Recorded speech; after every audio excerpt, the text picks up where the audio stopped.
اهلا بيكم في فيديو جديد من قناة واو فود. النهاردة هعمل لكم صوص او سلطة مكسيكية فريش. بص كأنك بتاكل حاجة فعلا طازة جدا جدا جدا. بيكو دي جايو. بيكو دي جايو المعنى الحرفي بتاعها منقار الفرخة، بس احنا ملناش دعوة بالمعنى الحرفي، هي اسمها بيكو دي جايو. دي عبارة عن ايه؟ دي عبارة عن طماطم مكعبات صغيرة قوي متقطعة، ويا ريت نكون شايلين منها البذر والمية، تبقى الطماطم ناشفة ونشيل منها البذر والمية. بصل، بصل عادي اللي هو الاصفر او الاحمر برضو متقطع صغير. فلفل حامي برضو متقطع صغير. كزبرة خضراء متقطعة صغير.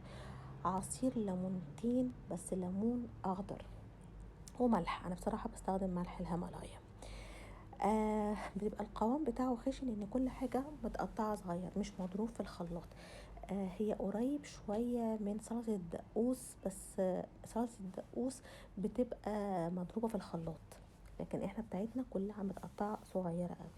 بنقدمها بقى جنب ايه؟ جنب التاكو، جنب الفاهيتا، جنب المشويات. بصراحة انا بحطها جنب حاجات كتير قوي وبتمشي معايا، يعني هي طعمها حلو قوي. جربوها وان شاء الله تعجبكم، ومرة جاية اعمل لكم برضو حاجة تانية مكسيكي بسيطة كده وخفيفة.